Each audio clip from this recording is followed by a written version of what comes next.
Olá a todos, o meu nome é Mariana Salviano, eu sou estudante de Medicina da Universidade Estadual do Ceará.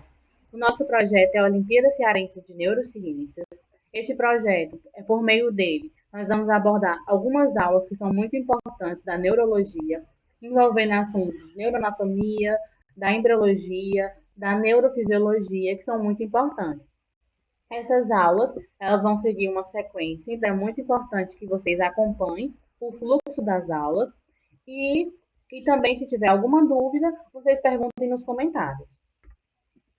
No meu sumário, aqui são os principais tópicos que eu irei abordar no decorrer da aula, que vai ser sobre o desenvolvimento embrionário do sistema nervoso, as dilatações do tubo neural, as cavidades do tubo neural, a sua importância clínica e as referências que eu utilizei para preparar essa aula. Dando início ao nosso primeiro tópico, que é sobre o desenvolvimento embrionário, a gente observa que o embrião ele passa por todo um processo de desenvolvimento. E nisso vai ocorrer algumas modificações com o passar das semanas. Algumas semanas que são muito importantes, que eu vou ressaltar aqui, é a segunda e a terceira semana. E nela a gente vai compreender um pouco como vai se formar o nosso sistema nervoso, tanto central quanto periférico. Na segunda semana de desenvolvimento embrionário, nós vamos ter a formação de um disco embrionário bilaminar. É como se fosse a formação de duas camadas, que é o epiblasto e o hipoblasto. Na terceira semana, já vai ocorrer a transformação desse disco embrionário bilaminar em um disco embrionário trilaminar. Essa transformação vai ocorrer por meio de uma invaginação de células que vão adentrar nessa região, formando uma nova camada, que é o mesoderme. Esses três discos embrionários trilaminar, eles vão dar origem a alguns folhetos embrionários, que é o ectoderme, mesoderme e endoderme. E eles são muito importantes, pois a partir deles vai ter a formação de outras estruturas que são essenciais para o desenvolvimento do nosso corpo. Por exemplo, a mesoderme, ela vai dar origem ao nosso tecido conjuntivo, que ele vai fazer parte praticamente de de toda a nossa estrutura corpórea. E ele também vai formar outros tecidos, como, por exemplo, o tecido ósseo, o tecido cartilaginoso, o tecido sanguíneo, o tecido hematopoético, que é muito importante para a formação de células sanguíneas, a endoderme, que vai dar origem a praticamente quase todos os nossos sistemas, e a ectoderme, que de fato vai dar origem ao sistema nervoso. Aqui nós vamos ter a formação do tubo neural e das cristas neurais. Essa formação do tubo neural e das cristas neurais vai se dar por meio de um processo de diferenciação do ectoderma. Aqui nós vamos ter a placa neural. Essa placa neural ela vai começar a passar por um processo de invaginação.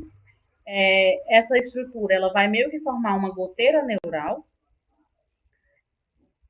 Essa placa neural, com o passar do tempo, ela vai começar a ficar um pouco mais unida, até que chega o ponto que ela fecha de novo e continua como uma placa neural. Só que vai ter duas estruturas que são novas, que é o tubo neural, que é essa estrutura que eu estou demarcando com uma seta, e essas cristas neurais. Essas duas estruturas elas são muito importantes porque elas vão formar o nosso sistema nervoso central, o tubo neural vai formar essa estrutura, e as cristas neurais vai formar o nosso sistema nervoso periférico. O que é que compõe o nosso sistema nervoso central? Ele é composto pelo nosso encéfalo e pela nossa medula espinhal. O encéfalo ele é composto pelo cérebro, pelo cerebelo e pelo tronco encefálico, que eu vou mostrar posteriormente em algumas imagens. E a nossa medula espinhal de fato. Já o sistema nervoso periférico, ele vai formar nervos e gânglios.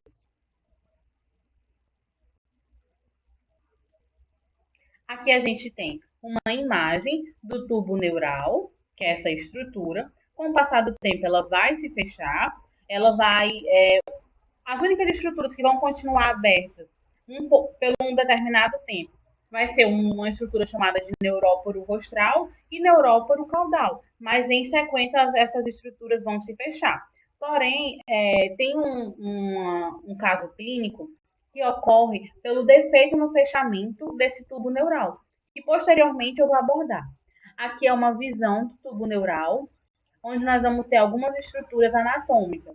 Aqui a gente vai ter a lâmina alar, duas lâminas alares, duas lâminas basares, a lâmina do assoalho, a lâmina do teto, o suco limitante e a luz do tubo neural. Algumas dessas estruturas vão formar importantes estruturas para o nosso corpo. A lâmina alar ela vai formar nervos sensitivos, a lâmina basal vai formar nervos motores e a luz do tubo neural ela vai meio que ser um resquício onde vai formar algumas cavidades que vai ser muito importante para a passagem de um líquido, que posteriormente eu vou explicar. Dando prosseguimento na nossa apresentação, eu vou abordar sobre as dilatações do tubo neural. Essas dilatações nada mais é que formações que ocorrem a partir de uma estrutura, que no caso vai ser a partir do arquencéfalo e da medula primitiva. A diferença é que a medula primitiva ela não vai sofrer uma diferenciação que irá originar novas estruturas, mas ela sofre diferenciações, ela sofre transformações. E esse arquencéfalo é o que vai formar essas diversas dilatações.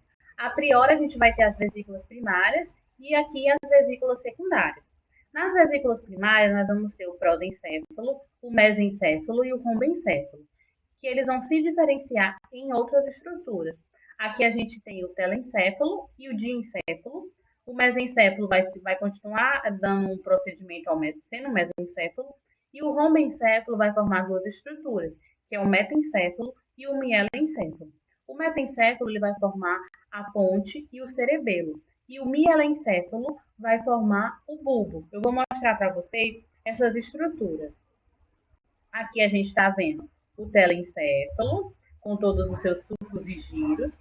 Aqui a gente está vendo o diencéfalo, aqui o mesencéfalo, a ponte, o bulbo e, de fato, o cerebelo.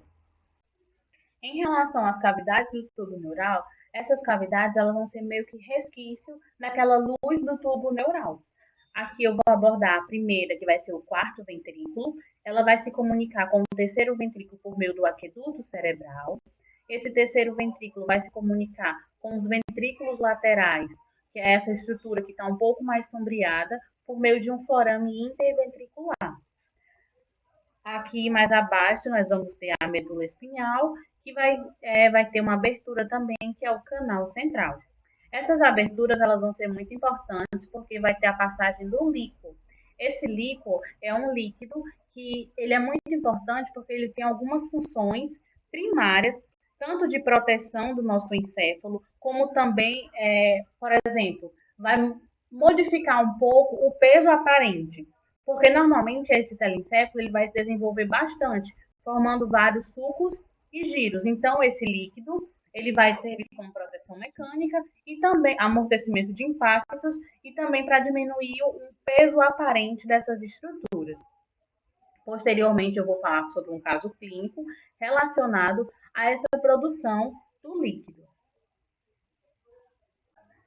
Neste tópico, eu vou abordar alguns processos que fazem parte da diferenciação e da organização neuronal. O primeiro é sobre a proliferação. Quando a gente escuta essa palavra proliferação, a gente lembra principalmente do processo de mitose, que é a divisão de células, e é justamente isso, vai ocorrer a divisão e a formação de novas células. No caso, uma célula precursora, ela vai sofrer uma divisão e vai originar uma nova célula precursora e uma célula jovem. Essa célula jovem é o neurônio.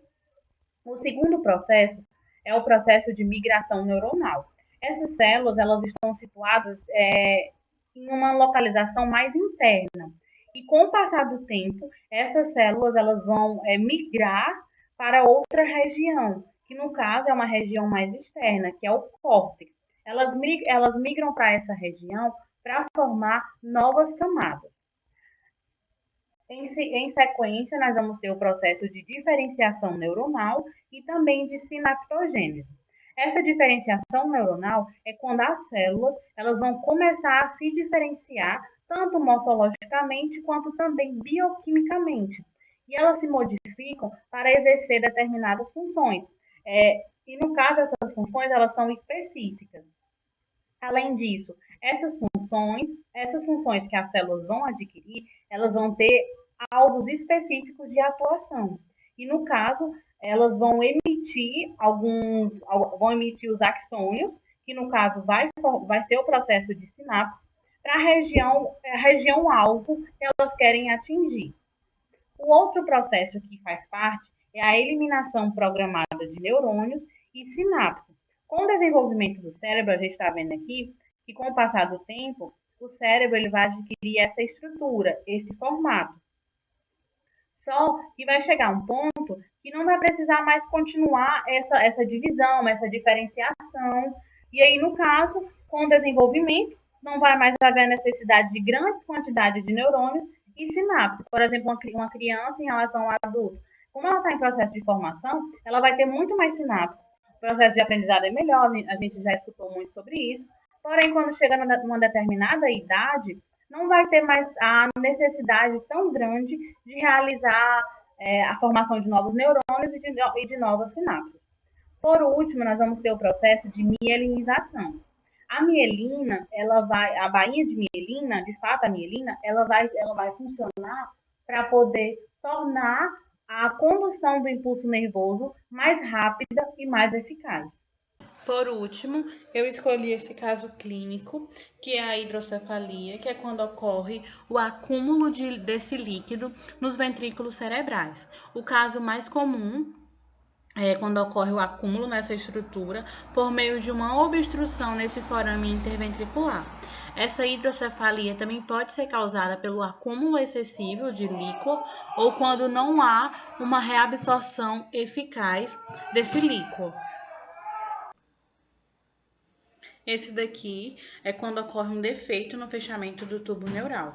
Esse defeito no fechamento do tubo neural, ele pode se dar por vários tipos. No caso da espinha bífida oculta, é quando ocorre uma alteração na estrutura óssea.